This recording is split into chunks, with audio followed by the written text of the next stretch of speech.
The most intense, thrilling, electrifying sport on the planet. Mixed martial arts. You've been looking for the definitive podcast to call your new home to hear everything about it. The search is over. This is the MMAnomaly Show. No filter.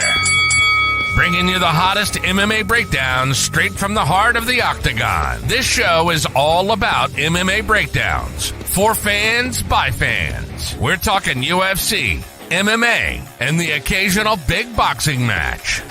We'll bring our unique take on how these fights are going to play out and who we think are the best bets. Welcome to the MMAnomaly Show. No filter. And now your hosts, Olin, a.k.a. MMAnomaly, and Emiliano, a.k.a. Jive Turkey Nano.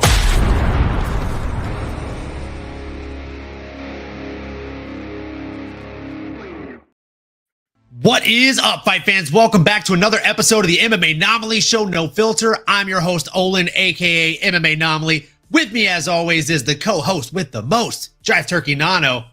How we doing, brother? We're doing great, or as I should say in Mexico, in Spanish, we are doing fantástico. We're doing muy bien. Perfecto. Hi. Wearing my Mexico jersey. Got to represent for UFC Noche coming up this weekend on Saturday night. El Sábado. I'm trying to think of the day. Let's go, baby. Excited to see you, brother. Great to be back. Deja vu a little bit. Were we just here? Feels like just yesterday that we were here in the booth, as they say, just laying down the hits. Back on the ground, back in the booth, Matt? baby. What is up, Max? We got both of the M's up in this mug. Happy to see both of you guys. We are going to be breaking down UFC Mexico City. This is going to be a very promising card, in my humble opinion. It's also going to be a very fun episode because neither myself nor Nano have actually placed our bets yet tonight. So we're going to be doing a little bit of live betting here across the episode.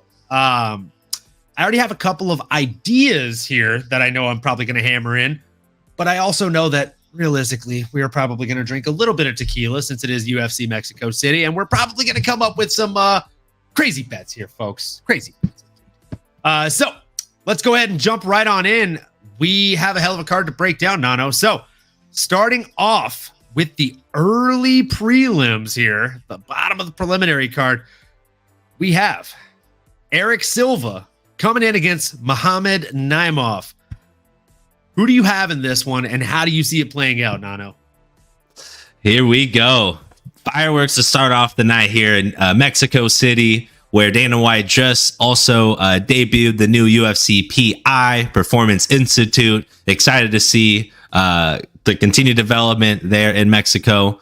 And hey, man, we all know what they say about the Mexicans, right? Hardworking and the toughest chins in the game. If y'all didn't know, I don't know, something in the water, just bred for it. But some of the best fighters to have ever graced the face of the earth, of this planet, and probably Mars as well. Most throughout our solar system, I'd imagine. These are the best fighters that we have to offer. They must have been Mexican, ladies and gentlemen. So look in the history books, go down your YouTube pages, and again, just wanted to quickly acknowledge that before I dive in here to an Eric Silva fighting out of Brazil, firsting off against a Muhammadjan Naimov. Now, this is an interesting matchup, ladies and gentlemen. We do have a tale of two different tapes, right? We got the old bull versus the young calf, and this is a tale as old as time, right? Who is going to be the one? And I think I said Eric Silva was from Brazil. I apologize. He is Venezuelan. Let me put some respect on my Latin countries here. We are going to try to pronunciate right, and we're going to make sure we represent where they're coming from. Eric, the king of Caracas, Venezuela. Again, 36 years old, 9-2 record. Impressive, man. 4 submissions, 3 KOs under his belt. Coming off of a loss, unfortunately. He is 1-1, including his Dana White Contender Series appearance, where he did TKO his opponent, and he looked good, brother. Seems to move well on his feet, can be imposing when he's on that top position, but when he's on the bottom, man, he's a little bit of a fish out the water. He's not looking like a king down there. You know, he's obviously, and I'm referring to that last loss where he was submitted. So my question is, how much better is he getting at the age of 36? Father Time would say this might be the best version of him, or that might have been in the days past, right? Because now moving on to a Muhammadjan Naimov, who's 29 years old, 10-2 record, 5 KOs. Half the time he's winning, he's knocking your lights out, and he is on a 2-fight win streak here. Most recently over, man, one of our boys, brother, someone we love to talk about. It pains me to say this, but I'm talking about Nathaniel Carved Up Wood back in October of 2023. Dude is legit, and he has some really cool hats. He gave Bisping it last time when he won. But it just seems like once look on his feet, drop Nathaniel Wood. Guy's made out of carved out of wood. How the heck did he do that? And I'm talking about bamboo status here, but nope, dropped him. And then immediately got to the clinch, took him down, and just looked strong from that top position, looked imposing, and just looked aggressive. Ended up getting multiple TKOs here, and another notable TKO over Jamie Malarkey. So those are two legitimate names, legitimate fighters here in the division. Certainly has to earn my respect. Certainly can't overlook that. And he's also won his last 5 fights. So I think the trajectory is pointing up for this kid, even though Eric Silva has been fighting for a long time, although it hasn't been in the UFC. Not a lot of fights under his belt. I mean, again, Muhammad's 7 years younger and has more fights than him. So I'm going with the Tajikistan fighter, Muhammadjan Hillman Naimov. Find a W. And that's how we're leading off, baby. I'm going to drink my Modelo, but talk to me, man. What are you thinking? I'm happy about that, man. I'm not mad at it. Muhammad Naimov definitely has one more fight under his belt, and he is, as you stated, quite the younger man. 7 years younger, coming in at 29 years of age. Very, very similar otherwise, other than the age. And I mean, even the fight record, 9-2 coming in against 10-2. Very, very similar fight records for these gentlemen. But again, the age is the biggest gap here, right? Both stand at 5'8" tall. Both men have right around a 70-inch reach. Eric Silva coming in with a 71-inch reach, so just slightly the longer man there. However, I do believe, I'm a firm believer in what's called old man strength, folks. And I also just truly think that our guy, Eric King Silva, he does have some pretty crazy old man strength. I wouldn't count him completely out of this fight. I probably won't sprinkle much on this one other than doing like my usual Vegas favorites bets here. But other than that, I mean, I still think that your guy gets it done. Muhammad Naimov is, as you said, the younger guy. He is very strong too. Like he goes out there and he finds himself getting very dominant positions here in his fights. Very, very well-rounded and even killed here. He's got 4 KOs/TKOs, 3 submissions, 3 decisions. It doesn't really get much more well-rounded than that. But again, I mean, the guy's an absolute beast. Both men are. I would not count Eric Silva out. As a betting man, I'm staying away from this one for the most part, folks. Gun to my head, who am I putting a shot on? At the risk of it blowing my Vegas favorites parlay, I'm going to put the shot on Eric Silva, kids. You know crazy. Me. You're crazy, I'm an old dog, bro. I'm an old dog. I like the old dogs here, okay? What do you want me to do? I'm always going to bet with the old guys, you know? I want you to learn your lessons. I want you to go down to dog heaven and go out pasture, boy. No, just kidding. You know what they say? What do they say? Can't teach an old dog new tricks, man. Oh. So maybe I won't learn my lesson, you know? Maybe I'll keep on betting on these old dogs. I love it, brother. I love it. But I am going to kindly disagree. Not only will one of us be doing a shot next week, but I am going to take the -600 favorite here. And I might have talked myself into dropping half a uni on him. I think I'm that confident in my boy, Muhammadjan. I'm not mad at it. I'm going to go ahead and just launch just from backfield here. Just launch my first bet from backfield, folks. I'm going to do a every favorites parlay. Other than 2 fights. There are 2 fights that I don't feel like that Vegas got it right. And again, the Eric Silva one is just me being like betting with my heart. Who am I putting my money on? You can obviously hear right now. I'm putting it on Muhammad Naimov. Hillman. I mean, he's the younger guy. Statistically speaking, he should get it done out there. Now, you're probably asking yourself, which 2 Vegas favorites am I betting against? To which I'll respond, none of them. I'm just not betting for them. I'm excluding them from the Vegas favorites parlay. Those 2 fights are Raul Rosas Jr. coming in against Ricky Tercios. and Brandon Moreno coming in against Brandon Royval. Now, the reason for that is both of these fights are much closer in real life than they seem on paper, in my humble opinion. We'll get into that later in the episode. Nano, the next fight on the list, we got Victor Altamirano coming in against Felipe Dos Santos. My goodness. This one, I feel like is going to be fireworks. And I'll get into my bet after we let you break this fight down for us. Who do you have winning this one? Do you have any juicy bets or any lines that you're liking on it? Ooh, brother, I know we started off hot here, making some bets and having some picks, not pits. And I even went out on a limb here, and I'm going to probably place a half unit bet on our boy Muhammad John, but we can't do it on every single fight, ladies and gents. There's plenty of ball game ahead of us. So I am going to sit this one out. And here's why, right? I do think Felipe Dos Santos, starting with the betting favorite at minus 300, 23 years young, 7-1 record, 2 KOs, fighting out of Chute Box. And Chute Box is those blonde-haired boys from Brazil. I'm talking Charles Oliveira. I'm talking that badass camp.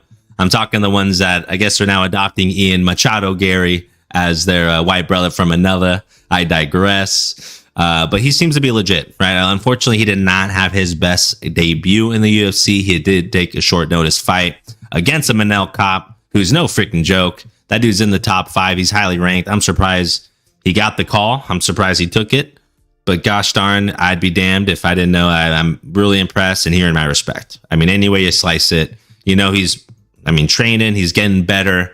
And what better way to take a big fight like that with a known ranked opponent at the age of 22, 23 years old. Like, I love that for him. It might age really well as well.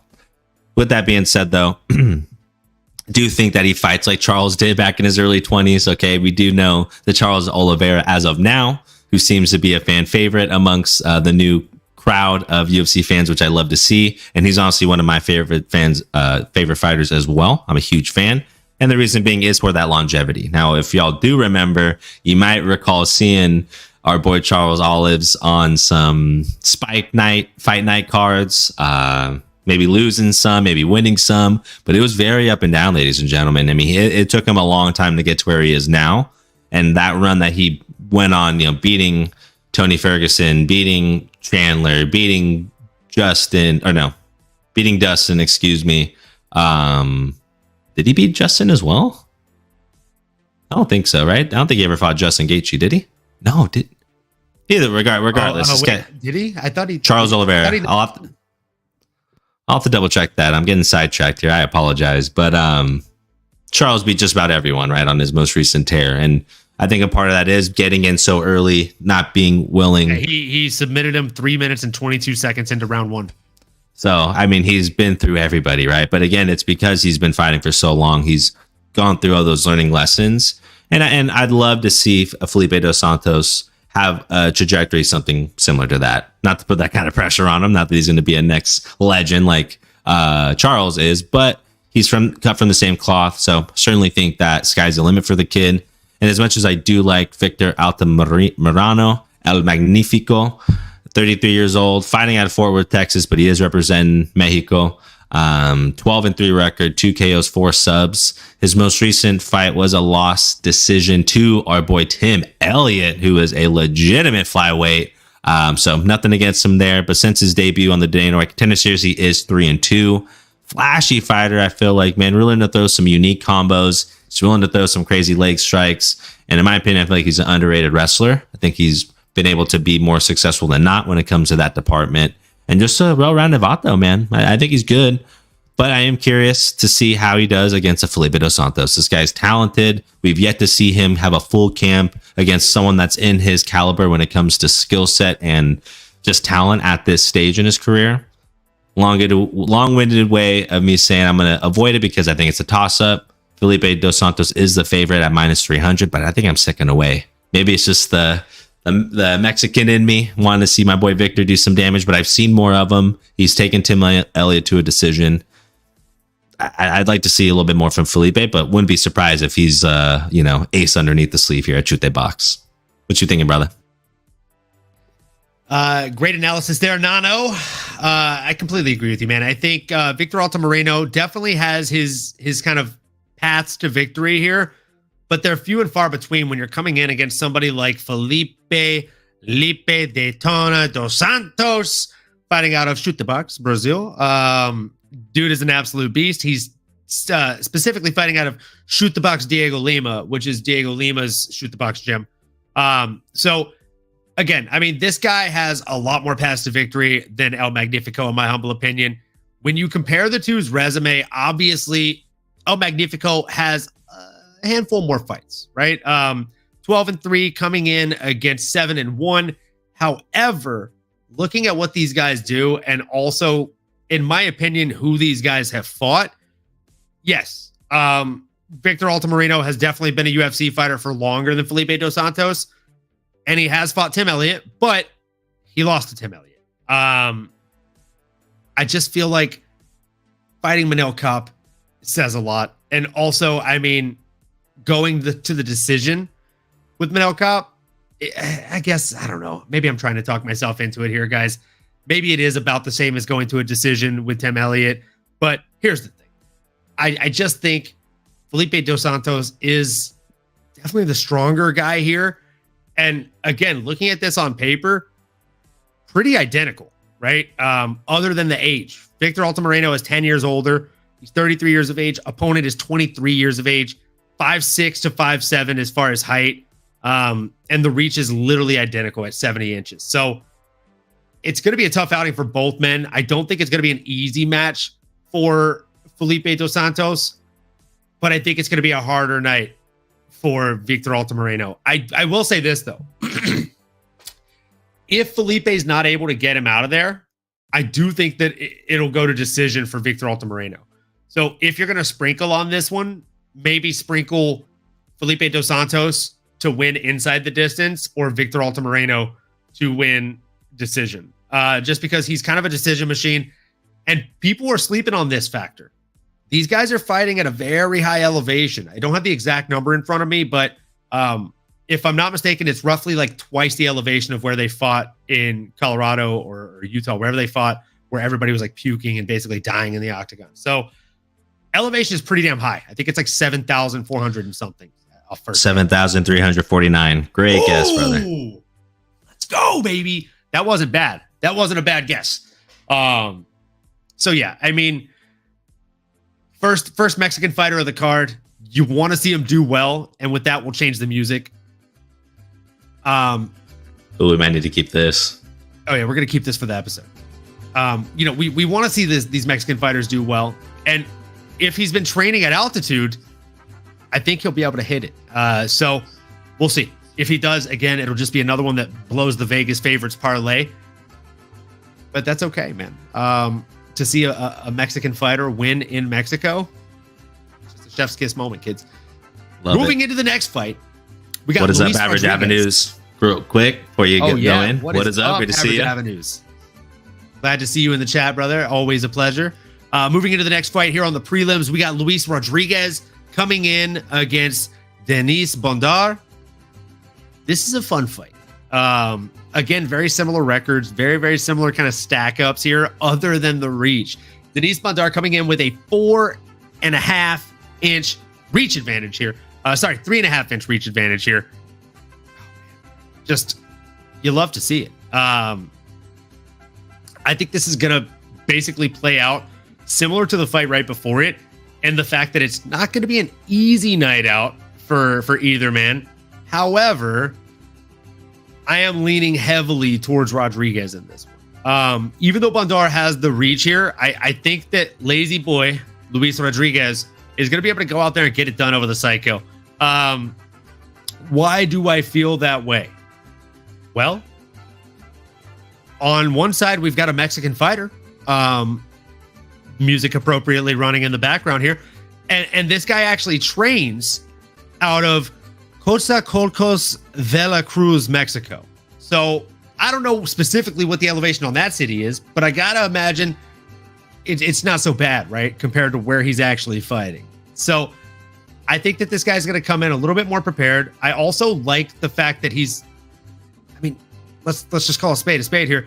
He's a finisher, right? Of his 15 wins, only 3 of them have gone to decision. He's had 7 KO/TKOs and 4 submissions. The guy goes out there and really does look to get it done. I could see him go out there and honestly getting a knockout in the first round or getting a submission in the second round. What are your thoughts on this one, Nano? Do you think that it's going to be one-sided, one-way traffic, or do you are you leaning towards Lazy Boy, or do you have Psycho in this one? Always got to go with. I mean, look what I'm repping, brother. I'm a hometown kid, man. Got to rep the Mexican pride here, and my boy Ronaldo Rodriguez, aka Lazy Boy, which is a hilarious name. But I'm leaning him for a couple reasons. It is a close one. I appreciate Mad Max Meridian here jumping in, letting us know he took the money line -112 on the lean. Solid bet, brother. He knows what he's doing. Go check him out on Twitch, y'all. If you haven't already, please take a minute. Go check him. But yeah, I mean, at 24 years old, Ronaldo Rodriguez is an interesting prospect, brother. Someone that has not been necessarily a lazy boy. And what I mean by that is since his first loss in the UFC back in the Dana White Contender Series back in 2020, he has earned 5 wins since then, y'all. He's on a fighting win streak. He's been able to showcase what he's, doing in other divisions in a different league. This has not been in the UFC. So there's a little bit of a boomerang going on here. But again, fighting and getting stops, 5 in a row, however you want to cut it, that's good. I mean, that's a great sign. At 24 years old, that's what you want to do. That's what the UFC wants to see. And that's exactly why he's probably here, why we're chatting about him, why he's going to be able to debut his skills on the UFC Octagon stage yet again, excuse me. But he's going up against a psycho, Denis Bondar, someone who's 31 years old, 14-4, fighting out of Ukraine, and 14 submissions. So 100%er, ladies and gentlemen. You know I love those. But my goodness, I mean, he is a true specialist in and of itself, right? The name speaks for itself, but he's also a very active puncher. And I think a lot of that is kind of a facade. It's not heavy punches. He's not a true boxer in background. He's obviously trying to get you to the ground there. So he does what he needs to. But the reality is, man, we're seeing a change of guard here in the UFC, right? I mean, now it's the new striking age, and you got to be able to do it all. You can't just be a specialist. You got to be well-rounded. And so he is coming off back-to-back losses here in the UFC. Might be his last chance to be on the roster, if we're being honest here for Denis. So back is against the wall. He is 7 years older than lazy boy Ronaldo. I'm going to take the young up-and-comer here, man. Boomerang back.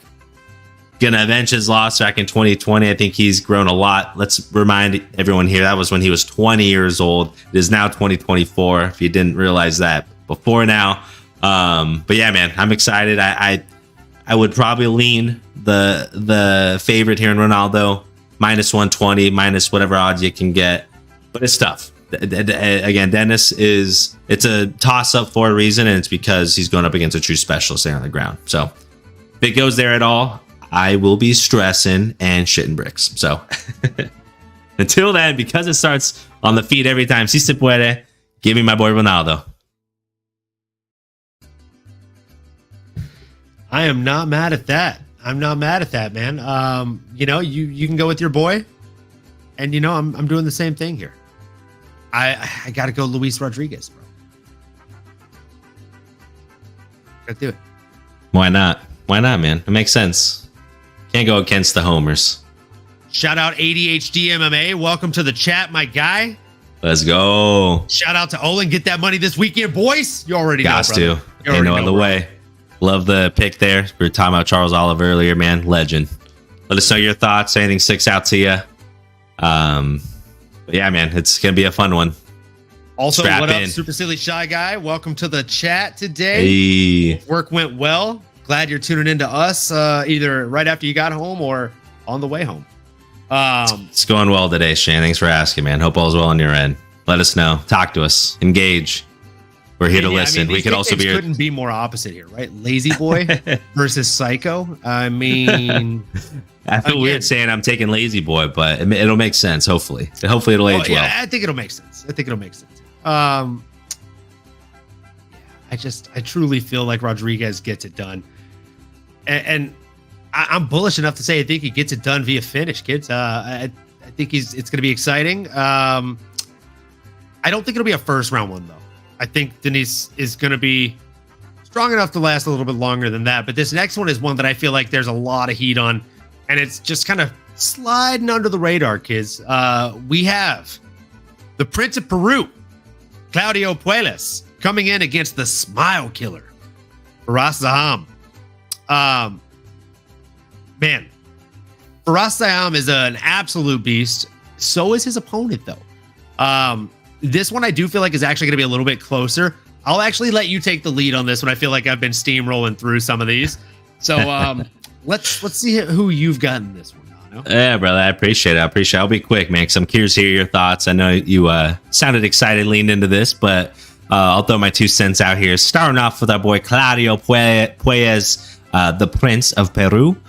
27 years young, 12-3 record with 7 subs under his belt.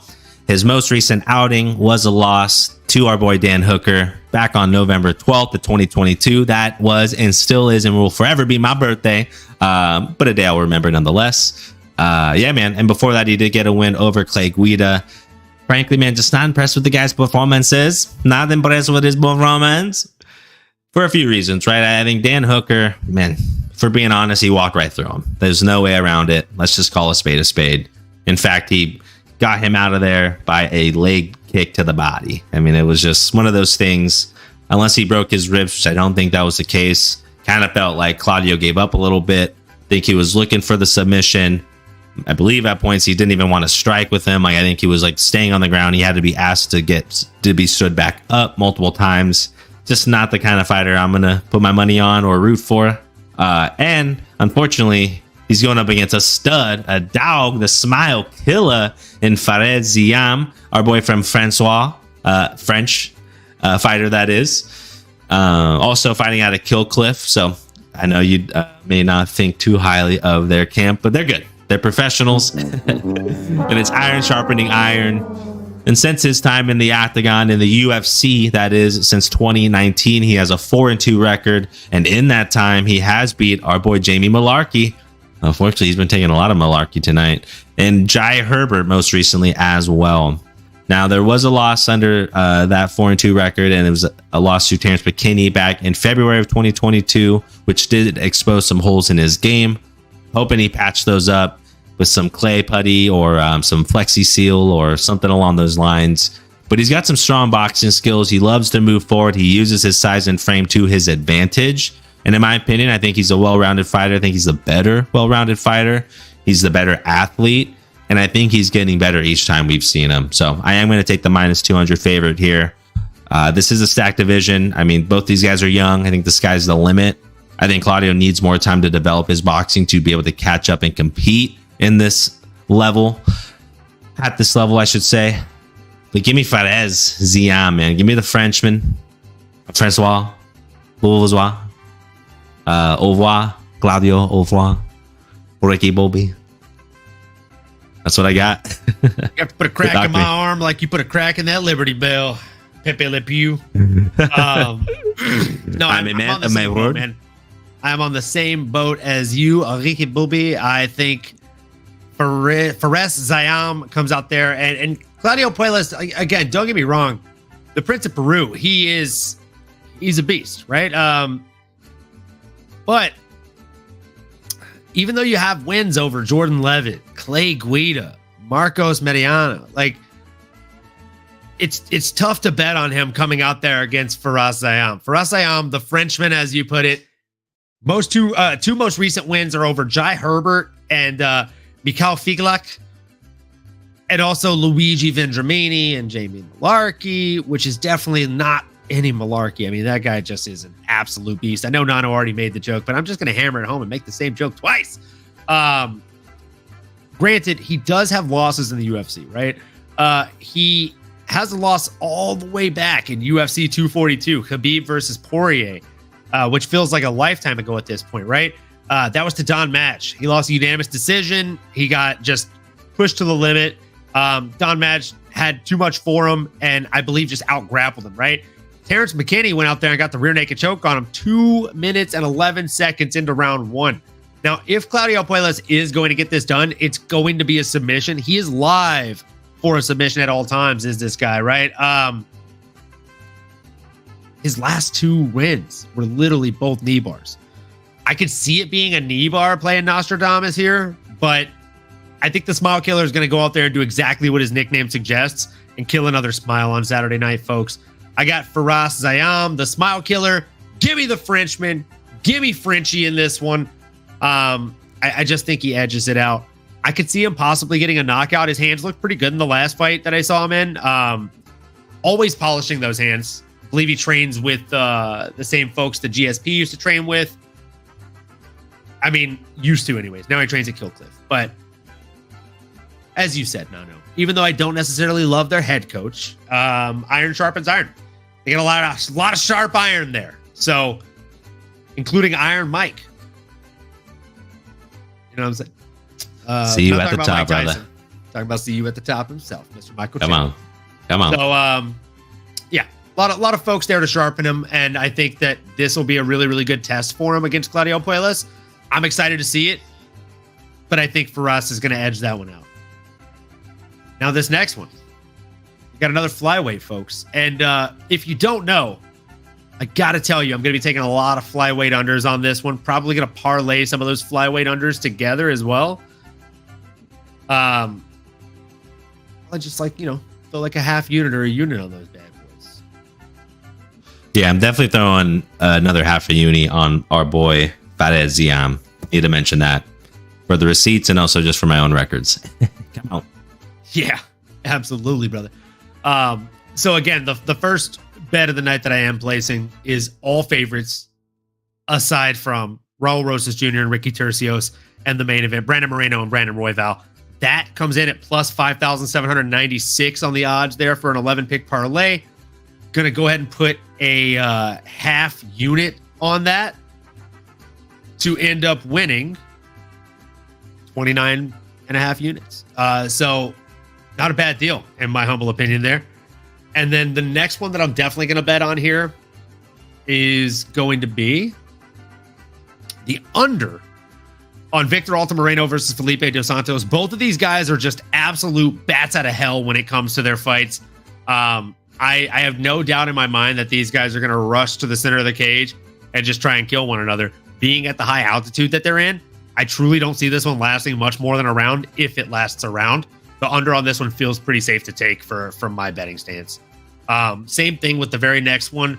We have Luis Rodriguez and Denise Bandar. The under 2.5 on that one is sitting at plus 124. I think it's live. We love a good flyweight under, and you compare just those two together. And if you put one unit on it, that's paying out 6. But we're not going to stop there, right? We're going to continue hammering on these flyweight unders as we continue breaking down this card. And I'll let you know once we lock in the final bet of that one.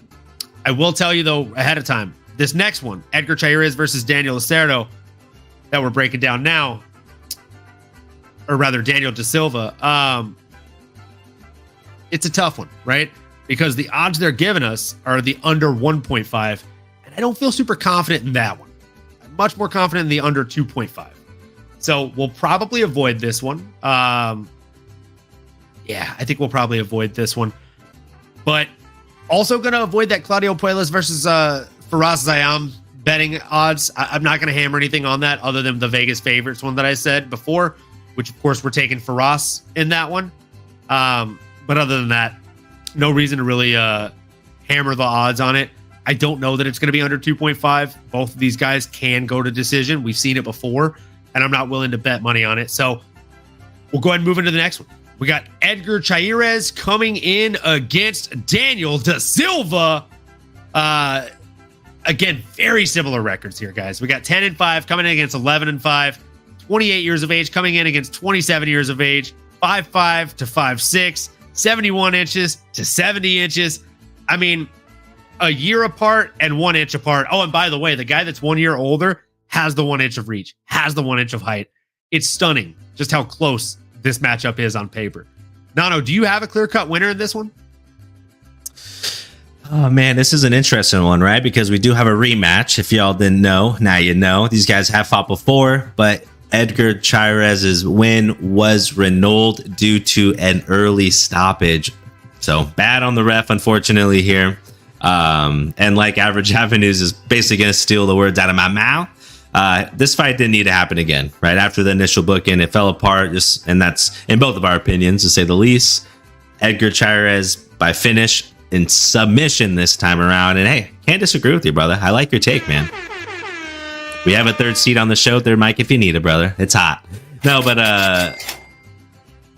or gal. I mean, I guess I'd hard to assume at this point, but I digress. Yeah, I do think that Edgar Chairez is the more decorated fighter. Similar stats, like you mentioned, 28 versus 27, 10-5, 11-5, 4 KOs, 6 subs, 5 KOs, 6 subs. It's virtually identical, as our boy Mike Goldberg would like to say. But yeah, man, I just am leaning Edgar Chairez here. In that first outing, just watching how it played out, obviously in a choke, which was early stoppage, but still getting to that point, just felt like Edgar was better, well-rounded. He was winning, he was leading the dance, as we like to say around here. Even though Daniel Lacerda is a busy fighter, he's active. He will try to take you down, especially if he's losing. But that's where I think Edgar's slick on the ground, man. He may not want to do that. Maybe a slugfest for 15 minutes, but either way, I'm taking my boy Edgar, fighting out of Mexico, to get the W, to find a way to use that home court advantage. And like you said, man, use that elevation to his advantage as well.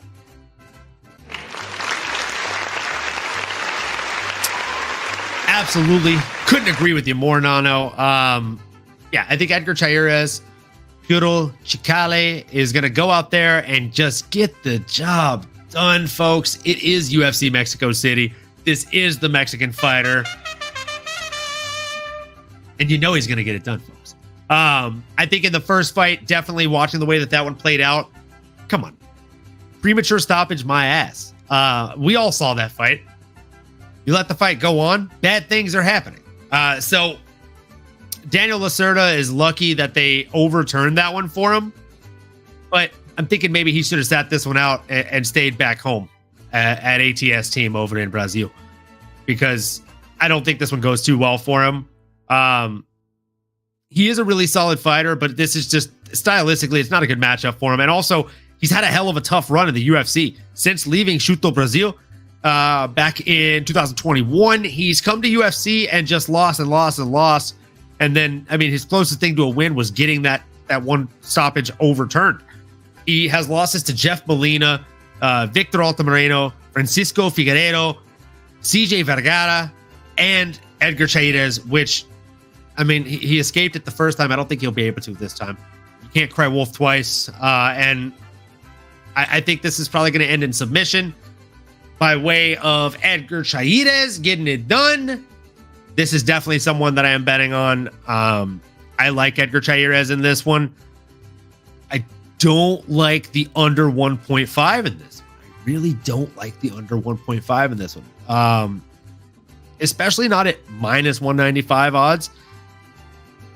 But even saying that, I will say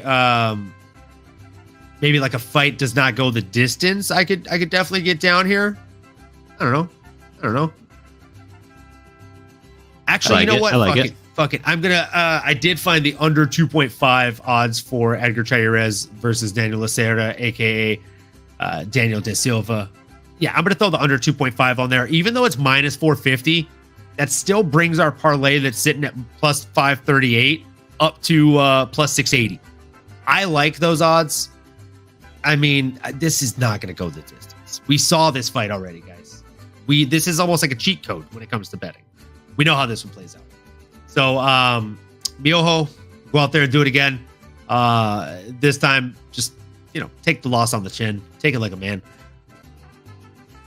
Nothing else to it, kids. Moving into the next one, we got Jesus Aguilar coming in against Mateus Mendonca. This is another fun fight on the prelims. Jesus Aguilar is another person that has joined the UFC, and he's had a little bit of an up and down run. Shannon Ross, he got the win over in just 17 seconds in the first round. He hit that overhand right. It was very nice. Took no damage, which is why he's bouncing back. Honestly, a little bit far back, in my opinion. If I'm him, I'd rather bounce back like in the next 2-3 months after something like that. But here we are. in February, and that fight was 5 months before the end of the year. So I digress. Before that, he did have another fight in the UFC against Tatsuro Taira, who you can go back and check the record, folks. We are very high on this podcast. Of course, he suffered a loss to Tatsuro Taira, another round 1-1. So this guy typically goes out there and likes to get it done, huh? Whether it's in the first round or the last round, more often than not, it's in the first round for him. But I mean, he is a beast. Fun fact: he actually has a win over Edgar Chairez in the fifth round. 4 minutes and 41 seconds in, he got a guillotine choke on him at UWC 23 Supremacy back in 2020, which is not that long ago. So in this fight, again, a couple of different ways that it can go. I do like both men, but I just think Aguilar gets it done. Mendonca is a little bit of an up and down guy here. Last two have been losses to Nate Menes and Javid Basharat. I believe Nate Menes is actually somebody that Mad Max Meridian has rolled with before a few times. So shout out to Nate. But again, man, Mateus Mendonca, he's good enough, and he's literally the epitome of well-rounded. 3 KOs, 3 submissions, 3 decisions. 33% across the board. Even his losses are fairly even, right? He's got 1 loss via TKO, 1 loss via decision. So 50-50 there too. Very well-rounded any way you slice him.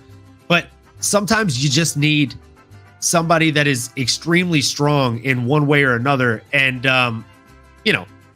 that's what pays off and wins these fights more often than not. You have somebody that's a powerhouse, they're going to knock you out. You have somebody that's a Brazilian Jiu-Jitsu specialist, they're going to tap you out. You have somebody that's a Sambo specialist. They're probably named Khabib or Islam. And we know how that goes, right? So I just think Jesus Aguilar is the more specialized fighter with his submission threats. I think he's going to come out here and probably get a submission win. But hell, we saw what happened in that last fight against Shannon Ross. Shannon Ross was so worried, I think, about the takedown that he didn't see the overhand coming at all. And it clipped his shit. So I think either way, Jesus Aguilar is live for a finish to get it on for the Mexico crowd. I'm gonna agree with that, brother. Otra vez. I mean, I'm gonna run it back again, man. I think Jose Santos Aguilar is a plus 100 underdog that I would look forward to putting some money on, man. For a few reasons here. He's 27 years old, 9-2 record, 6 subs. But like we just saw, man, against his last outing, against Shannon Ross, 17-second KO finish. He did not need that long at all, ladies and gentlemen. And for this division to have that kind of power, I mean, we're talking about flyweights here, ladies and gentlemen. These are not heavyweights. So to put someone out with 1 punch and to have the and not need any finish up shots, like to get on top and not need any more follow-ups, that's a walk-off, ladies and gents, if I ever have seen one.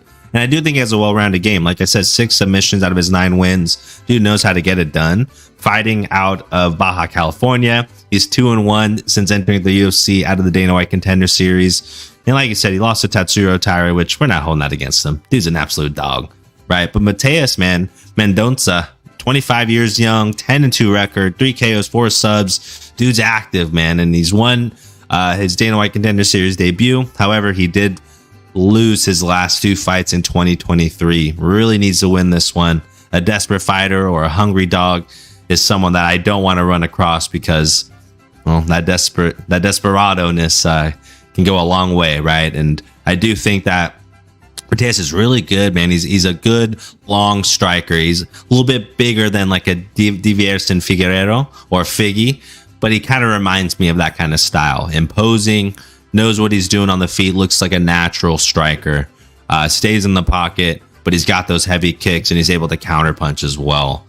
I've even seen him throw a cartwheel kick is what I labeled it. You don't see a lot of those anymore, like an Anthony Pettis-esque type tactic there. But I gotta lean my Mexican fighter, man. I wouldn't be surprised if Mateus finds a way. He is obviously the favorite, but I'm gonna lean my boy. He's a little bit older, who's been a little bit more around the block. Although he's gonna have a 9-inch reach disadvantage, I'm gonna take the fact that I think he's gonna be a little bit more dominant on the ground if it needs to go there. but he also has that Shadow Realm power. So give me my boy Jesus. Let's go. Love it. We're both on a dog, man. I'm definitely throwing a unit down on Jesus to get it done. 1 unit to win 2. Pretty even Stevens there, folks. Moving into the next one, we actually have another really exciting one, in my opinion. Here we have Raoni Barcelos coming in against Christian Quinones. Problema. Now, Christian Quinones is 18-4. His opponent, Raoni Barcelos, is 17-5. Very similar records again. Very different fight styles, in my opinion. You got, actually, no, I mean, they're fairly similar. If you look at the charts on Tapology, they're almost identical, actually. You got 47% by knockout for one guy, 56% for the other, 41% by decision for one guy, 28% for the other, and then 12% submission wins for Raoni Barcelos and 17% for the other, Christian Quinones. So fairly similar actually there, but I think what it really comes down to is who these guys have fought. Obviously, looking at Christian Quinones, he has not fought near the level of talent that Raoni Barcelos has. He's definitely not fought a Timur Valiev. He's definitely not fought a Victor Henry. He's definitely not fought an Umar Nurmagomedov, folks. I mean, come on. Again, let's just call a spade here. He hasn't fought. He hasn't fought Umar Nurmagomedov.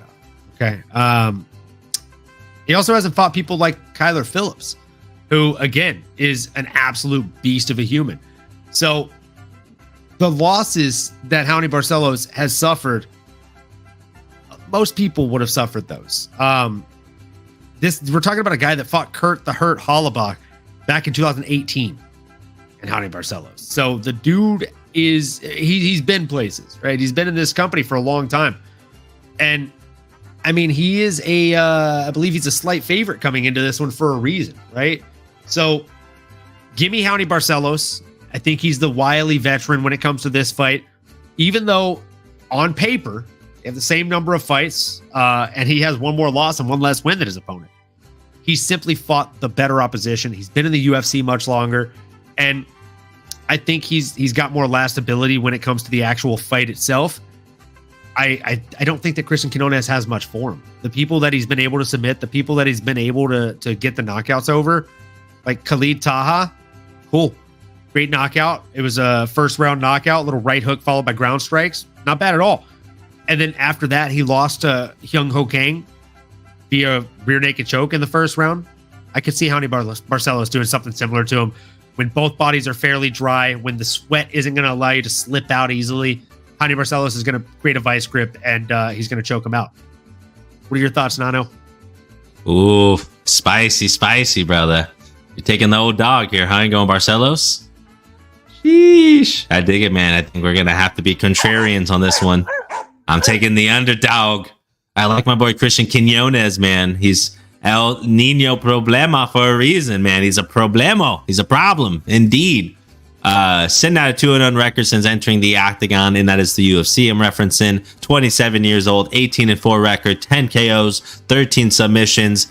High finish rate, ladies and gents. You love to see that. And that's probably why he's slotted here on the prelim main event of the evening.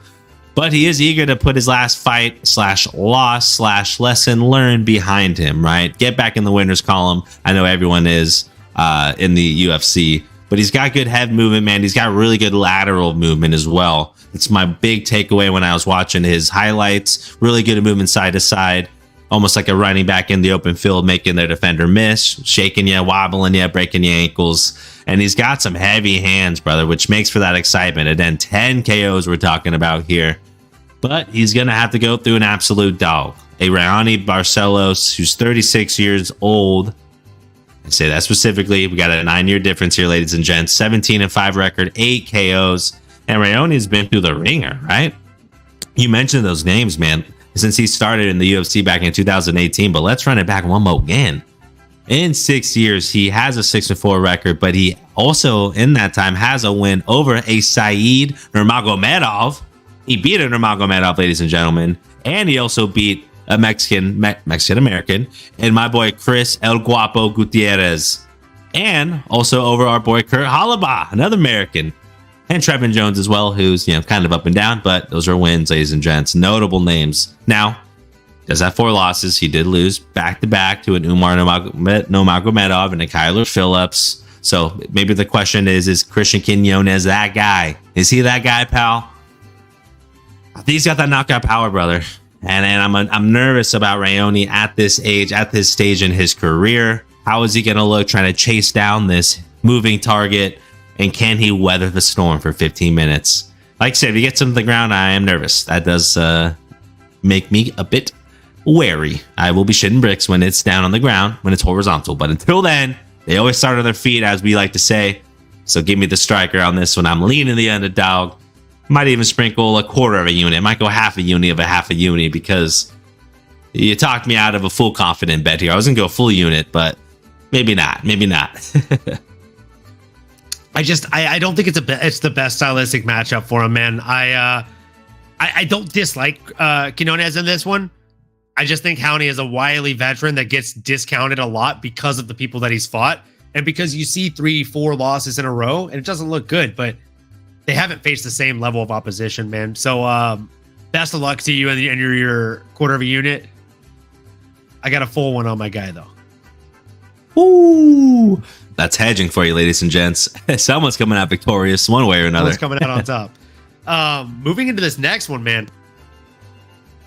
Chris, the problem Duncan, coming in against Manuel Torres, El Loco. This is a fight. This is a fight, folks. This is the first fight of the main card. This is definitely one that should start off things with a bang.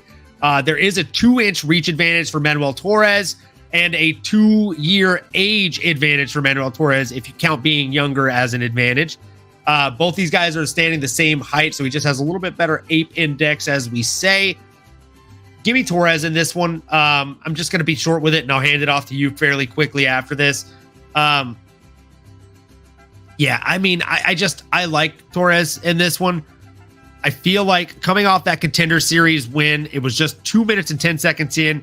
He landed a barrage of strikes that put Colton England away. And then since then, he went against Frank the Crank Camacho, got the right hook, Ricky on him in the first round. Blah! Hit him 3 minutes and 27 seconds in. You love to see it. And then, I mean, you would think, wow, how's he going to outdo his UFC debut over Frank the Crank Camacho? They put him in against Nicholas Mota, who always comes in to put on an exciting fight. And he got an elbow knockout over that guy in the first round. 1 minute, 50 seconds in. Now, Chris Duncan is no slouch when it comes to the UFC. This guy has also been on a bit of a tear since his loss to Vyacheslav Borshev, a.k.a. Slavaklaus. He lost via left hook in round 2, 28 seconds into that round. Since then, however, he has been on the come up and coming back hard.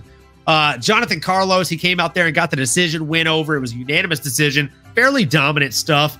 Charlie Campbell, he went out and just hit a right cross and then followed up with some nice, vicious ground and pound to really seal the deal.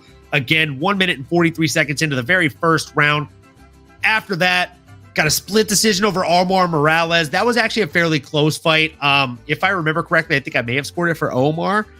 Who knows? And then in the next one, he went out and fought Yanal Ashmus, who I thought Yanal was going to be an absolute beast coming into the UFC. And then I digress. After having a really nice, vicious win in the first round over Sam Patterson, Chris Duncan comes in there and not only gets it done, but gets it done via unanimous decision. Again, fairly dominant stuff. Now, the longer this fight goes, I truly feel like the more Chris Duncan will begin to take the control of the fight. For that reason, it's tough to bet on it, right? I don't know if I'm actually going to hammer any bets in on this one, but gun to my head, give me El Loco, give me Manuel Torres. I think he has the grit and also the skill set to get it done. 7 KOs/TKOs, 6 submissions. Again, most recent 3 wins, or actually, I mean, most recent 5 wins are finishes for this guy. He is a finisher. That's what he does. And oftentimes, more often than not, it's in the first round. I actually really like the under on this one. The under 1.5 is sitting at -210. I don't know if I love that.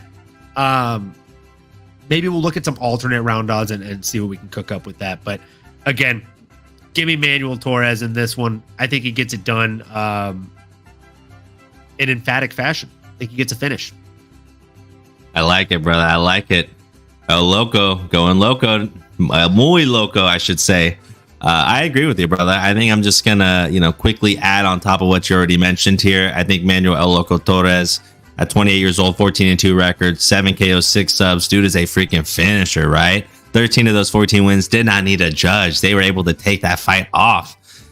And that's the way he fights. And that's something that I do appreciate about a fighter that has that violence, has that edge, and is constantly seeking a finish. Does not want to leave in the hands of the judges. Fighting out of Chihuahua, Mexico, a city that's tougher than the dog. 3-0 since entering the UFC. All KOs or TKOs.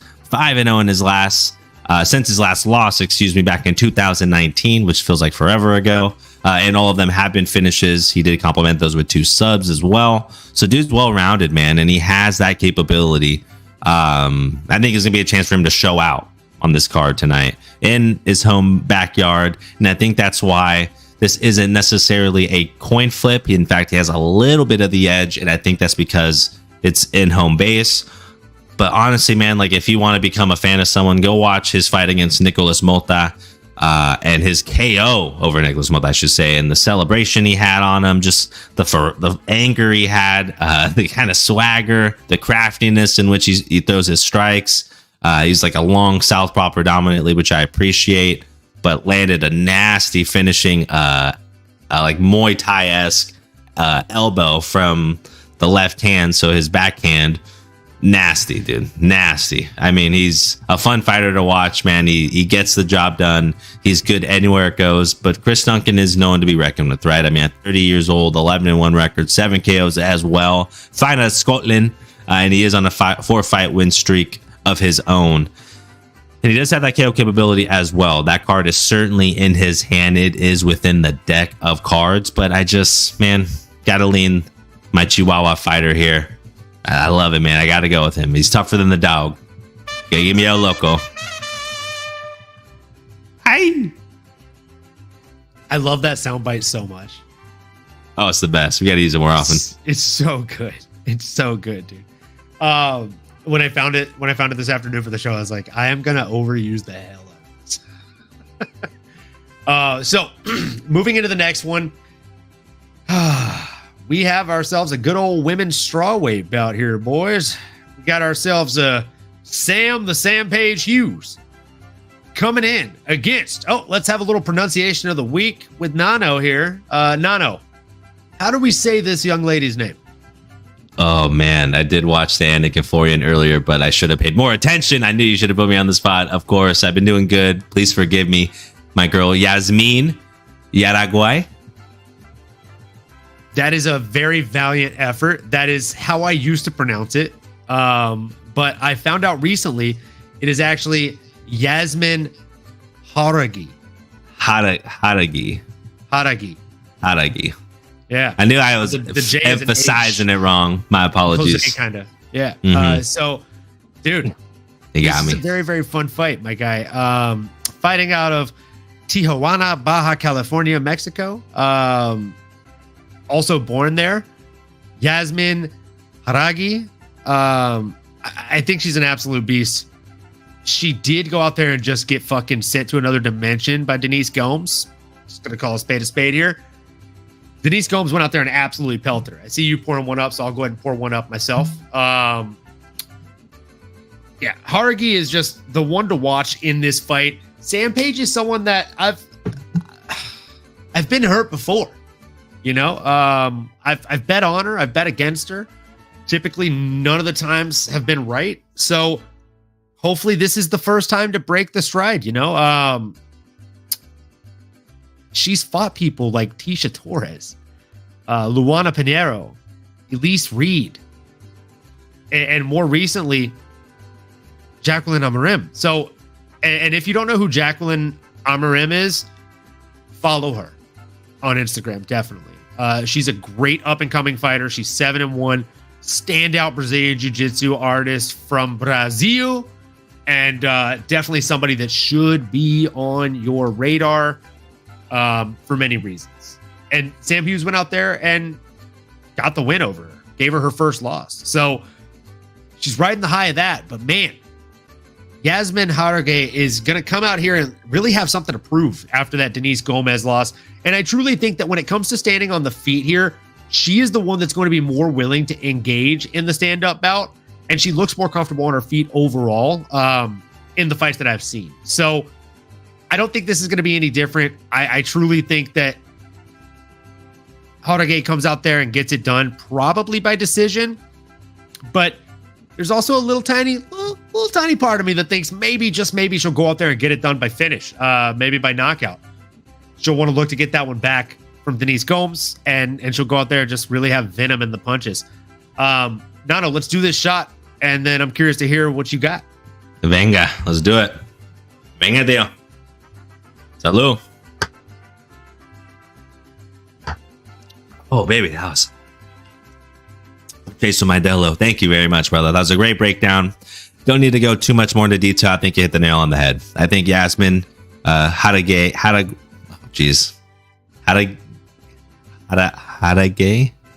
Jeez, I was so hesitant now. My goodness, I think I'm still burning from that shot as well. But Jauregui, tomato. No, but Yasmin, fine out of Baja, Mexico. She's got a 2-1 record. Looking to wipe that loss from her brain. Like you mentioned, man, that was a big lesson learned from Denise Gomes. But she's smart, man, and she's growing, right? She's still 24 years young, still a young woman, but she's getting better every time. And I do think that this is going to be a great opportunity for her. She's really accurate with her punches. She's got really good head movement. She, I was gonna say, bounces around, bobs and weaves. I'm all over the place. She's bop. She's good, really good head movement, really good boxer. So I like what I'm seeing, and she's tough as nails. She can move backwards. She's good at pushing her opponents backwards as well. And again, I really like her footwork. I really like her ability to Philly shell, roll, dodge, dip, dive, and dodge. But she's got a tough matchup against her this upcoming Saturday in her backyard against Sam Hughes, who has been in the UFC since 2020, but has only amassed a 3-4 record. Now, she has been 3-1 in her last 4 fights, so certainly trending in the right direction. We may be seeing the best version of our girl Sam Hughes come this Saturday. But how will she be able to deal with that speed disadvantage? Like when Yasmin starts throwing him, brother, I know you like those speed kills, right? That's the expression you like. And I know you like those fighters that are able to really win by using that as their advantage, right? Death by 1,000 cuts. If you got power to complement that, that's even better. But speed is hard to deal with, hard to replicate in the training room. And for all things considered, one of our favorite assets, like you just so kindly displayed on the screen as well, brother. Appreciate that.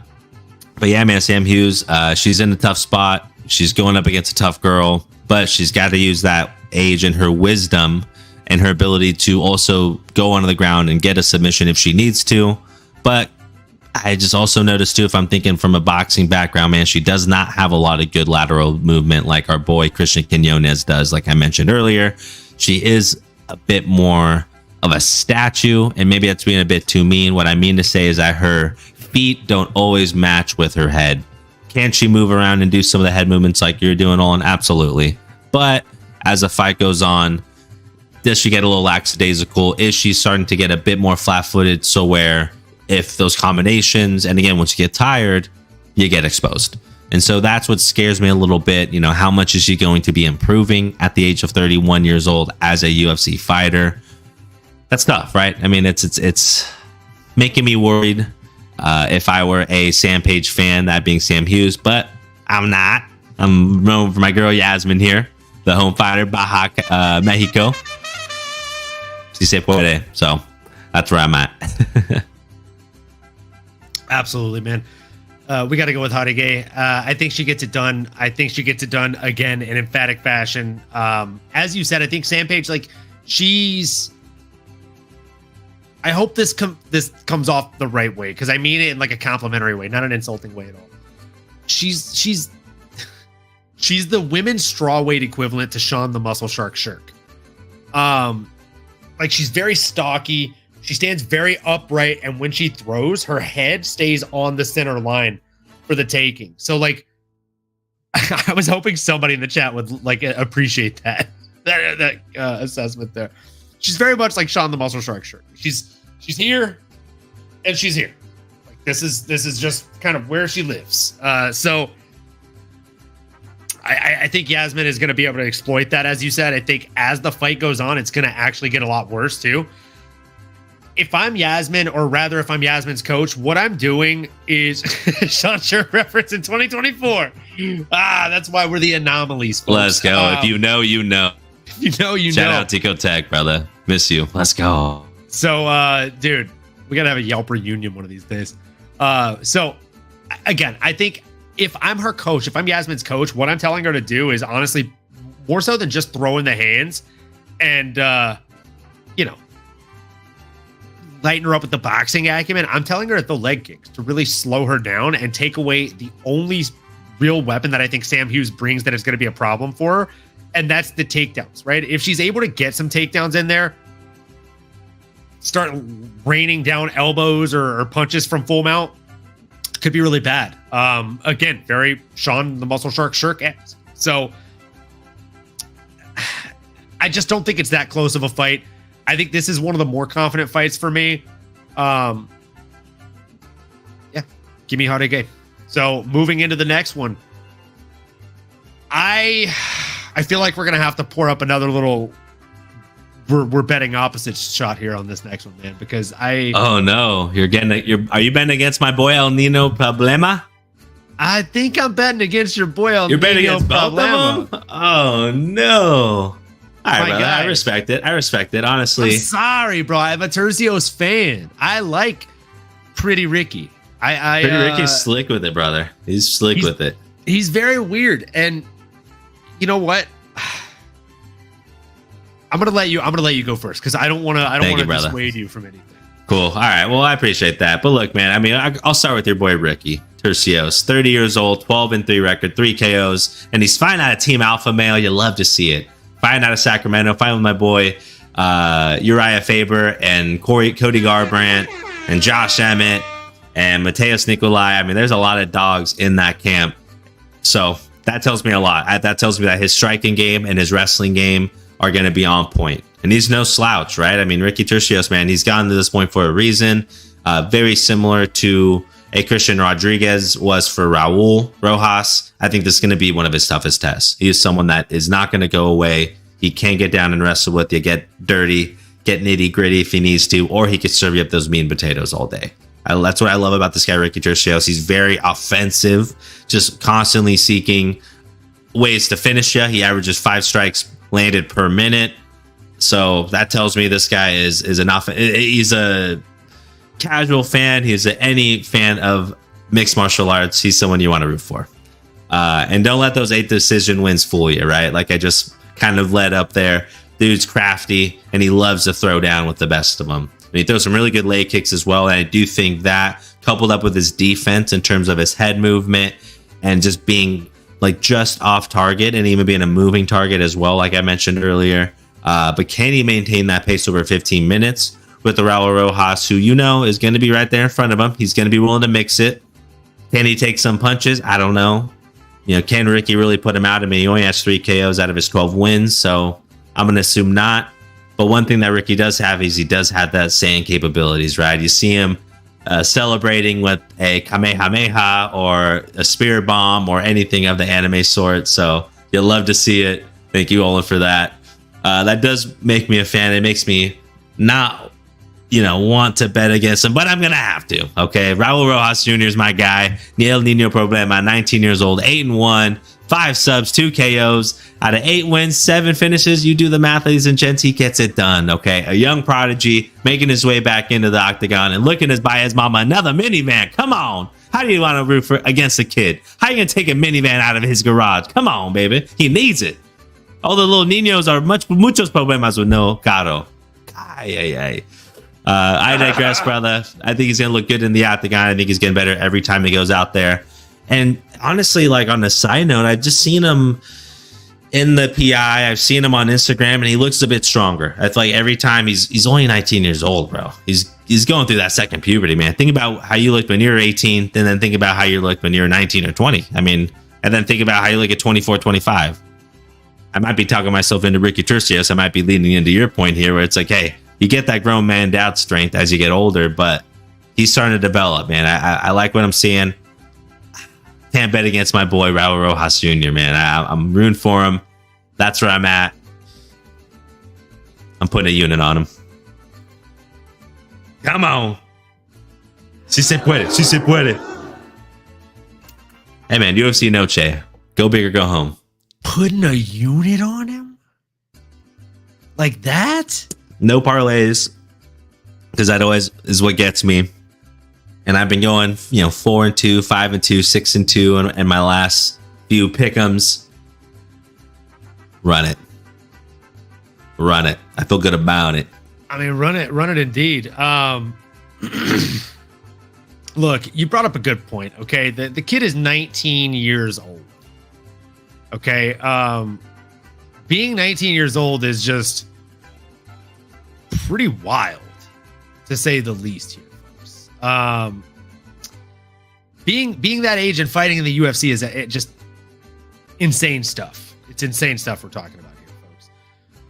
And to put that into perspective, okay, the only way I can put that into perspective is to just pull up a picture real quick of what your boy MMAnomaly looked like when he was 19 years old. Like this. This is the embarrassment. Hey. This is what Raul Rosas Jr. is cooking with. Okay, this is the age he is. All right. That's an emoji. That is not real. It's unfortunately that's real. That is in fucking Sterlington, Louisiana, after a hard day's work of bridge construction, going out and shooting the good old guns there. So, look, folks. Good old Ricky Tercios. I like the guy. Don't get me wrong. I think he's fun. I think, being the 18-year-old kid that won a fight in the UFC and got a $50K bonus and bought his mom a van so that way she can drive him to practice because he doesn't have a license himself and doesn't drive himself.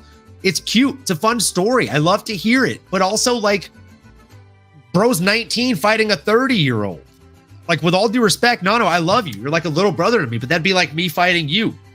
It doesn't feel right. Like, you're still developing and I'm a grown-ass man, dog. So, it's not fair. Look, bro. Young gun here, as Shan said here, the young gun in Raul Rosas Jr. He's gonna go out there. He's gonna get shown a few things. Now, there's this guy that if you're not following on Twitter, highly recommend that you follow. He's a statistician, so he's a data scientist that's just into combat sports, and in his spare time when he's not doing data analytics, he creates this dashboard that people can then use for free that provides you with a statistical companion for some of these UFC fights. I'm a big fan of it. I think that it's extremely useful. And yeah, I mean, what else is there to say? So with that being said, I have pulled up this fight kind of statistics companion here, and I mean, across the board, Ricky Tercios, even though he's a weird, awkward son of a gun, he simply puts up more numbers here. I think he's going to go out there and get it done via strikes. He does do some things that I don't like in this fight, like at all. Of course, right as I'm hyping up Nate Latshaw's fucking website, it just crashed on me and now all the stats are gone. So that's trash. But I was looking forward to breaking those down for you guys. But here we go. We're going off the cusp here, folks. And just going off the cusp, I'll tell you, there are a number of things that I really don't love. Shout out Mad Max. I appreciate you joining. He's got a crash. Got BJJ in the morning. Gonna lurk. We appreciate you, brother. Get some good rest. Brother. And brother, hit whatever your favorite choke is, or submission for that matter. I hope you hit it 3 times tomorrow. And with that being said, got to break down some things that I don't love about this fight. Now, I am taking pretty Ricky Tercios. I think he gets it done via strikes. But there's some things that I don't necessarily love about the kid. The main thing being that he gives up a lot of ground positions that he really shouldn't, right? one of the biggest ones is when people shoot takedowns, he is too willing to give up his back to try and get up. And if you do that against somebody like like a Raul Rosas Jr., it's simply not going to go very well for you. And what I mean by that is the guy attacks submissions across the distance from start to finish. You know that's what he's going to be looking for. Now, the reason I'm leaning a little bit more towards my guy here, Pretty Ricky, is this. In the UFC, as far as the UFC is concerned, both of these guys have a 67% win ratio. Control stats across the distance, who would you think has more control on average? Ooh, I mean, would guess Rosas. Yeah, I was gonna say. But I know you're leading me into a hook or something here. 20 to 52%. 20% across the distance for Raul Rosas Jr., 52% for his opponent, Ricky Tercios. In clinch position, you got 80% for Raul Rosas Jr., 48% for Ricky Tercios. So he wins that one. In being controlled, Raul Rosas Jr. has been controlled 40% of his UFC fights, while Tercios has only been controlled for 28%. Looking at the significant striking pace across their fights, across the board for pretty much all but one of these stat brackets, my guy has the win here in a big way. So significant strikes landed per minute. Ricky Tercios averages 4.3. His opponent, Raul Rosas, averages 1.2. Absorbed per minute, Ricky has the higher number there too, which is not a good thing. He's got 3.6 to 2.1, but he wears them well. We've seen it in his fights. Landed per distance minute, 5.2 to 2.9 in favor of Tercios. Again, landed per clinch or ground minute. In this one, you would probably lean towards your boy. And I would too. It's okay. We would both be wrong, my guy. We would both be wrong. Significantly so. This is the biggest differential stat-wise on the whole fucking board. Landed per clinch / ground minute, you got 0.8 strikes landed per ground or clinch minute for your guy, Raul Rosas Jr., while my boy Pretty Ricky Tercios lands 3.4. That's fucking hefty, bro. You're talking about like a 5x differential there. So stat-wise, there's a number of things that I do think lead me kind of towards my guy. Man,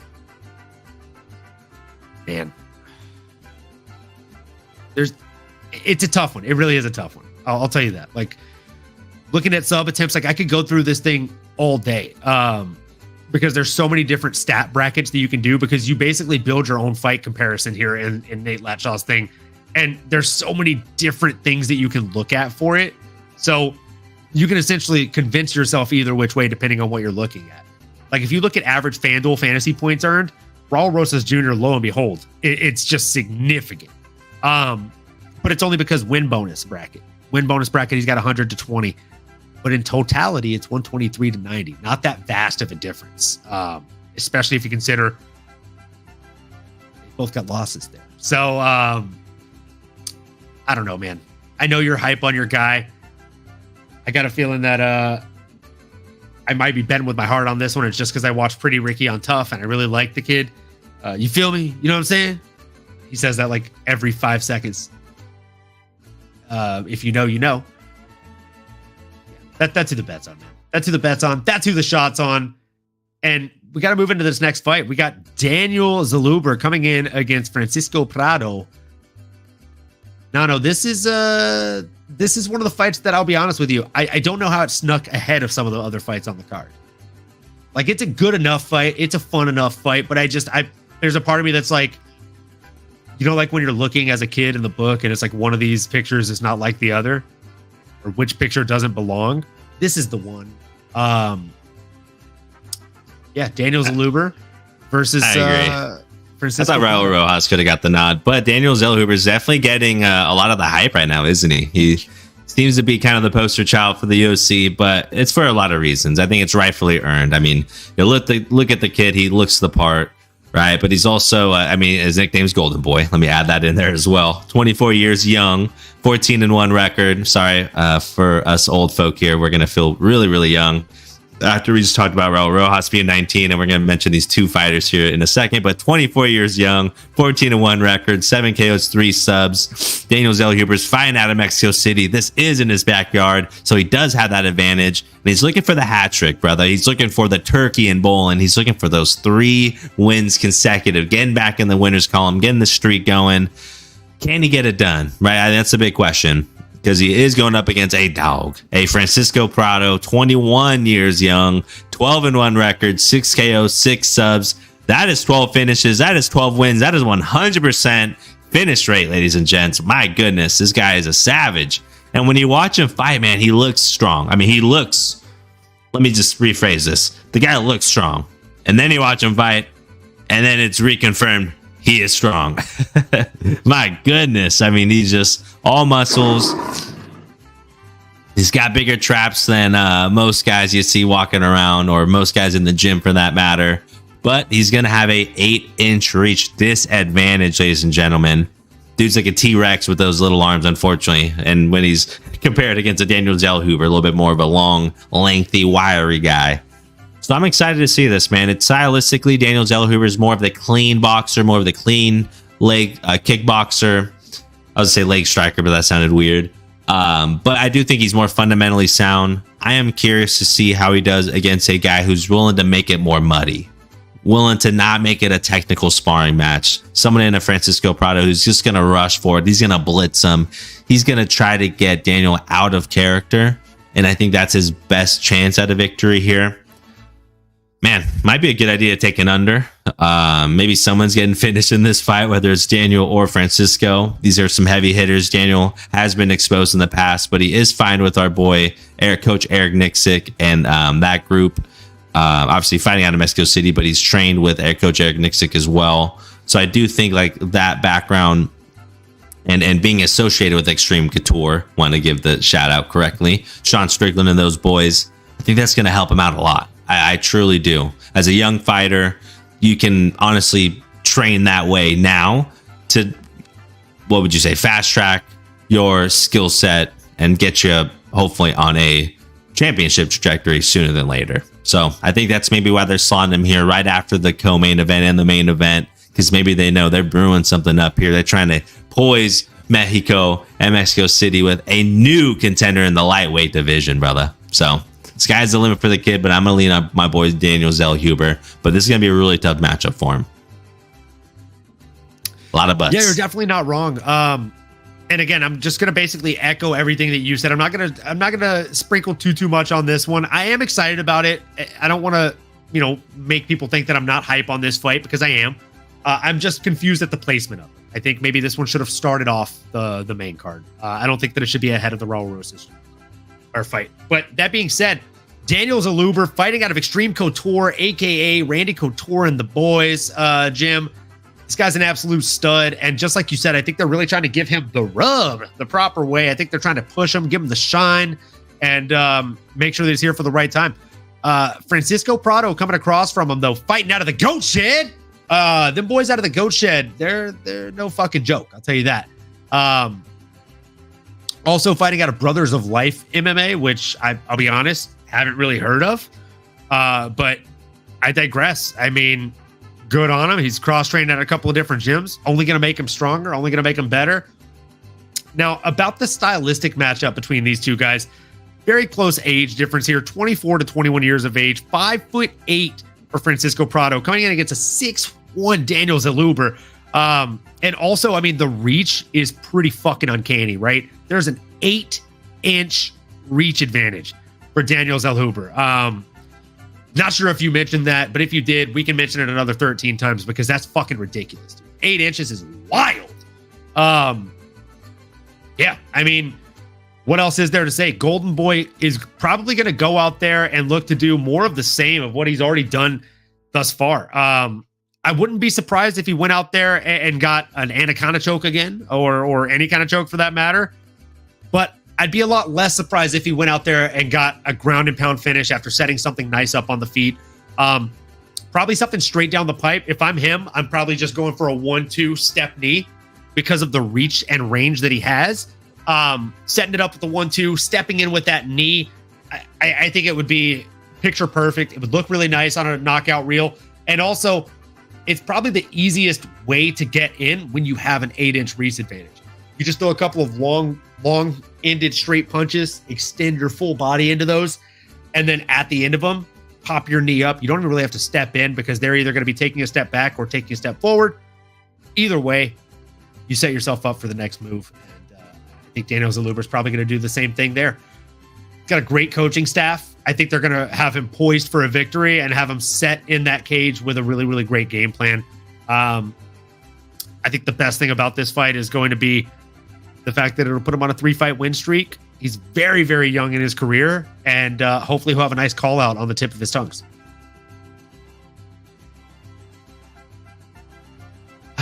And with that being said, you're on mute. Nope. Having technical difficulties right now for the guy. It's all good. It happens. So while he's figuring that out, we are going to go ahead and jump right on into the co-main event of the evening. We have a solo show, ladies and gentlemen. Just kidding. Jive Turkey Nano is coming right back. Having a little bit of technical difficulty there. Probably hit the good old I accidentally need my microphone and unplugged it deal. Let's see if he's back now. Testing 1 2. Testing 1 2. How am I coming in? We are back. Let's go. Let's go. Let's go. So we have the co-main event of the evening here. There we go. Just in time. Gonna pour one up. This is a rematch that I don't feel like should even be happening again. The first one I think was decisive enough. Let me ask you a question, Nano and chat. And please, if you are in the chat, if you're lurking and you have the ability to type something in there, hell, even Bucky Moose wants to see you type something in. He's like, oh, type something in there. Look, guys, I just want to hear your thoughts on this. If you try to armbar me and you get hurt while I'm defending the armbar, did you lose the fight? Like, did I beat you? I mean, that's part of it. A lot of times fighters break their arms or limbs in a fight, and if they tap out or quit, then that is a loss. You know, you have your people that tap out and quit, and then you have your left-handed gods that break their arm and keep fighting, or your Forrest Griffin that gets his arm broken in an armbar and then rolls over and knocks the guy out with his other arm.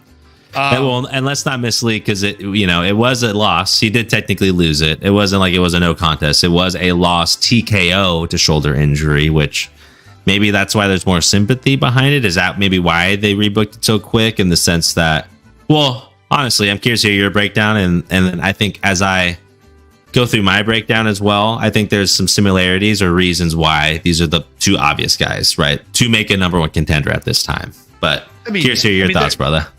They're definitely the obvious guys to make a number one contender fight. There's no doubt about that. But I mean, Brian Ortega is just, it's crazy because both of these guys are, you know what? Fuck it. We're going to do our shot before I go off on a tangent. So that way I at least have an excuse for it. Let's do this shot, and then I'm going to fucking go on a rant here. Cheers, brother. Cheers. UFC Mexico Day. Let's go. So, what are my thoughts on this fight? The fact that it got lined up, and what it means for the UFC featherweight division. So I definitely have thoughts, and my thoughts are not nice. I like watching both of these young men fight. Yair Rodriguez and Brian Ortega, both very, very fun to watch fight. But here's the thing. I've never seen two men in the UFC both be rewarded by inactivity so much in my life.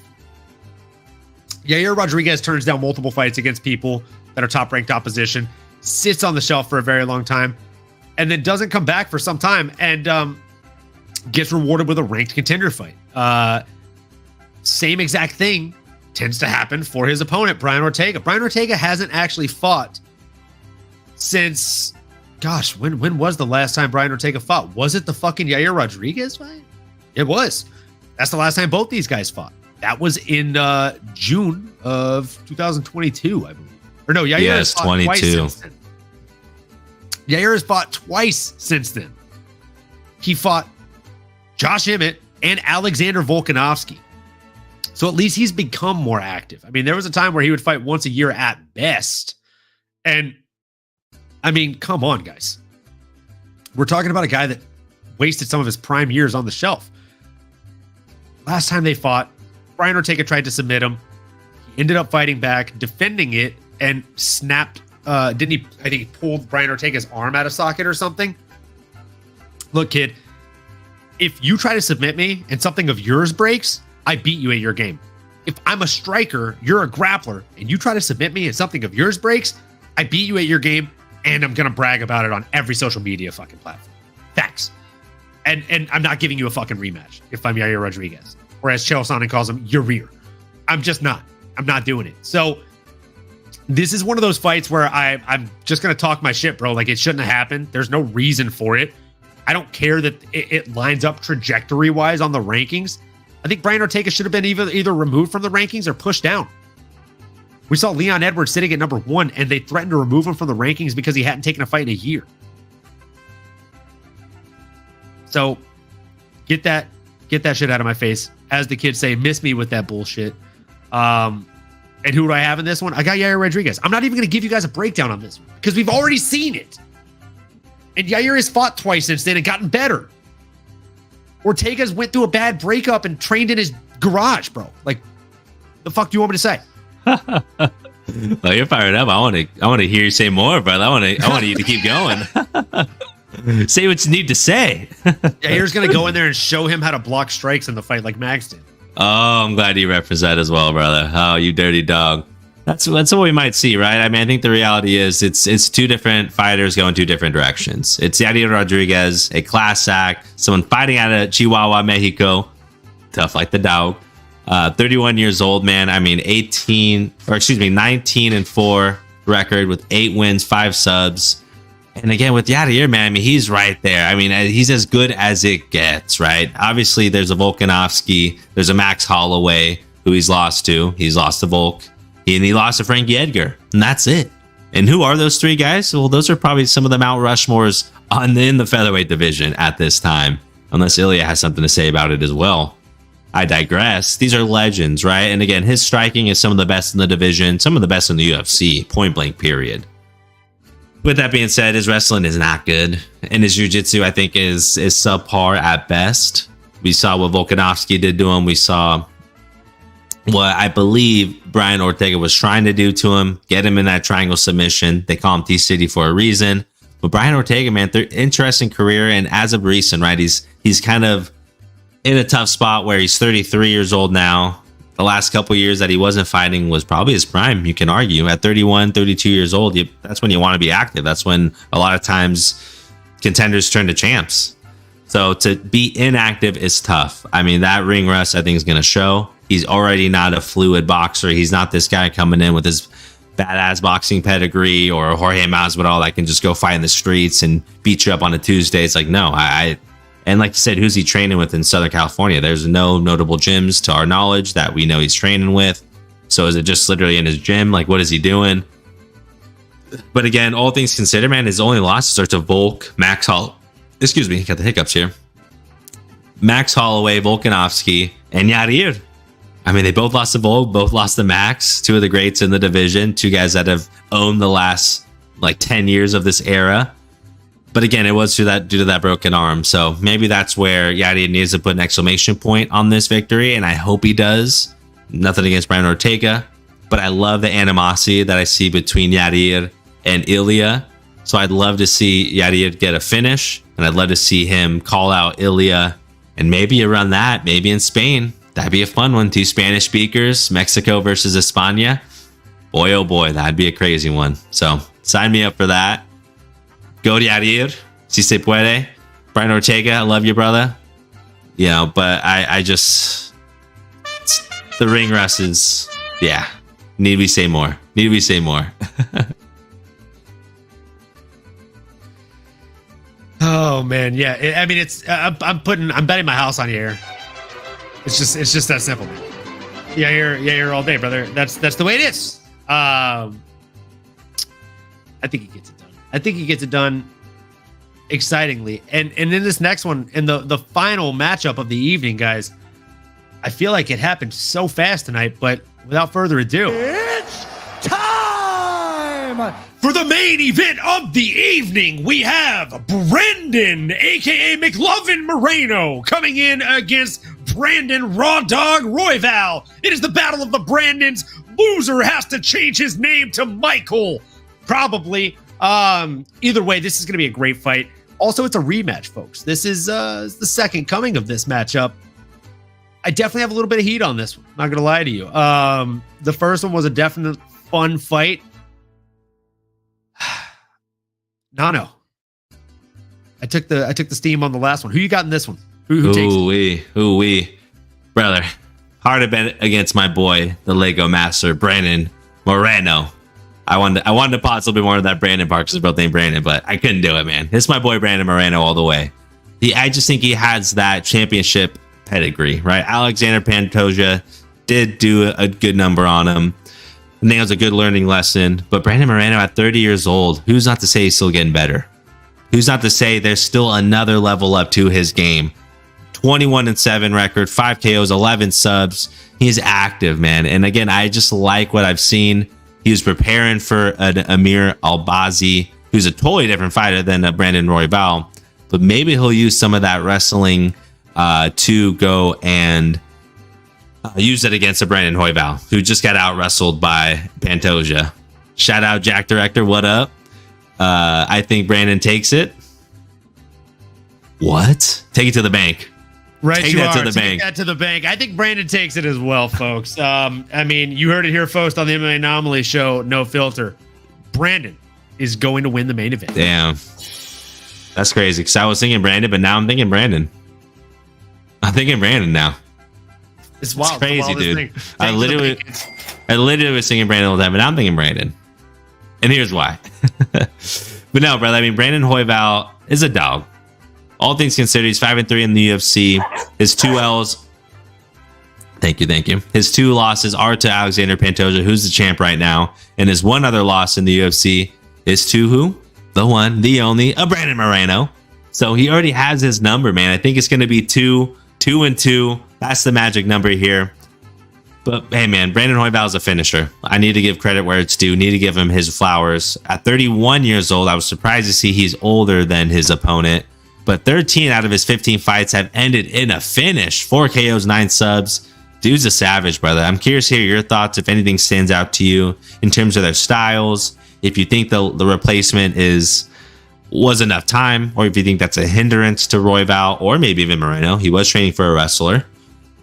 But what are you thinking, brother? I'm leaning Moreno. I think he'll get it by decision here. I don't think he'll put Royval out, but he's going to have to stay focused. He's going to have to avoid those leg kicks. Royval finds a way to get it done. So if he's going to win, it's probably going to be by a finish, but I don't see that coming. What are you thinking, brother?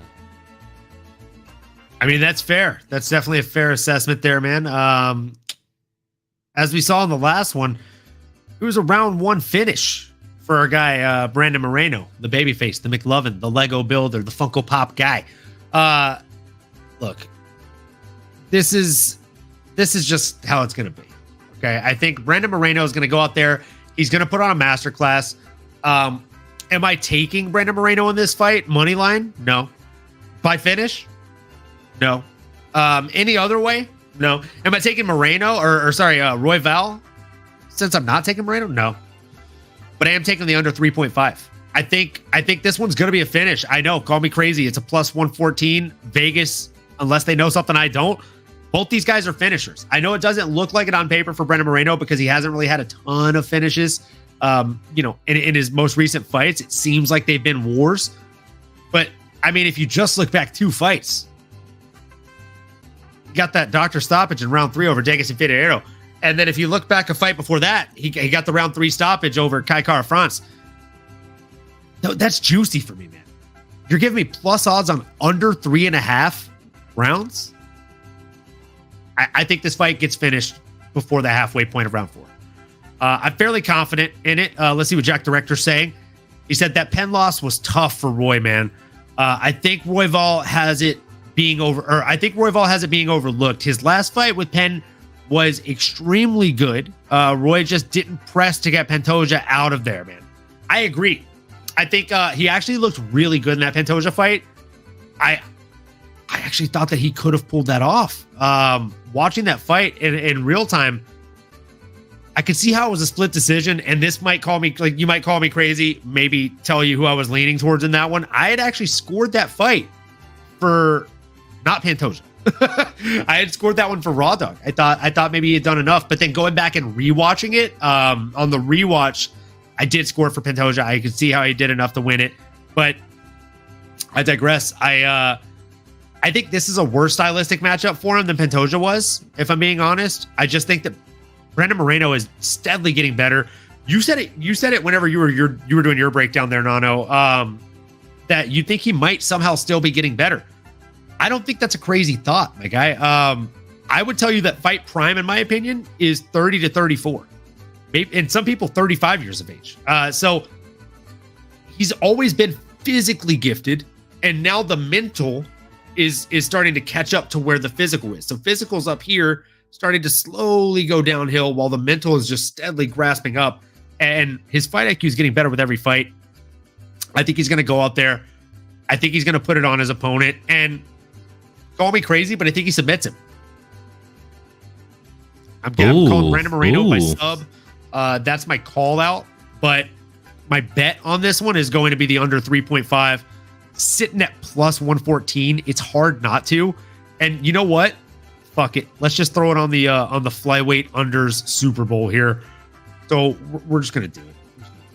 Let's see. Edgar Chairez, is that one of them? It's a flyweight. Luis Rodriguez is a flyweight. Victor Altamirano is a flyweight. Are there any other flyweights in the building? Please stand up. I think that's it. By golly. So yeah, we're gonna go ahead and do that. So we got under 2.5 for Victor Altamirano versus Felipe Dos Santos, plus 185. Under 2.5 for Luis Rodriguez versus Denis Mondar, plus 124. We got the under 2.5 at minus 450. Everyone thinks this is going to come true. Edgar Chairez versus Daniel Lacerda. And then we got the under 3.5 for Brandon Moreno versus Brandon Royval, the Battle of the Brandons, putting us up to plus 1,569. So one unit will net you a solid 16.69 units. With that being said, I'm going to throw one unit on that. I think that hits. I like these flyweight unders. I think they're live, and I think it's time for us to get very far ahead comfortably in this fight card, Nano. Do you have any bets on the tip of your tongue for this one before we call it a night? I mean, I'm taking my boy Brandon Moreno for sure. Taking half a unit on him. Got to, right? I mean, put my money where my mouth is. Probably parlay a few of these Mexico fighters just for funsies. But yeah, man, I think it's gonna be a fun night. Make sure y'all tune in. These boys are gonna be in elevation, gonna be working their butts off. And mark my words, over the next 4 or 5 years, we're gonna be seeing more and more Mexico fighters. Maybe even another UFC champion or two. But that UFC PI is gonna be a big deal, y'all. I'm telling you. Let's go. It really is. It really is. Shout out to Mexico for getting a PI. And I mean, man, got Moreno. You're going Moreno in this one, right? Oh yeah. Jack Director, Nano, our boy Royval. Look how they massacred. I said Brandon, right? I said Brandon, right? Yeah, Brandon. We said Brandon. So you know the deal, guys. This is the breakdown. We've bet our shots. We've bet our bets. We're going to lock them in tonight after the show as we wrap up here. And as we like to say, whether you're new, returning, old, somewhere in between, make sure you like, comment, subscribe, and smash that bell for notifications once the video wraps. And if you're only listening to the audio-only version, please make sure that you like, rate, follow, all that stuff, review, whatever you do on the podcast-only versions. Either way, we appreciate you for spending a couple hours with us on this beautiful Thursday evening. And we hope that we've done a great job at getting you hyped up and ready to go for this UFC Mexico City card. So until next week, keep on going, keep on growing, and we'll see you then. You've been listening to the MMAnomaly Show. No filter. As you may have been able to tell, we dig the MMA, and our passion is to dive deep into the upcoming fights, give you our expert breakdowns, and help you make sense of all the chaos that is the fight game. We hope you've enjoyed the show. If you did, make sure to like, rate, and review. We'll be back soon, but in the meantime, make sure to find us on YouTube, Twitter, Instagram, and Twitch at MMAnomaly. Be cool, and we'll see you next time.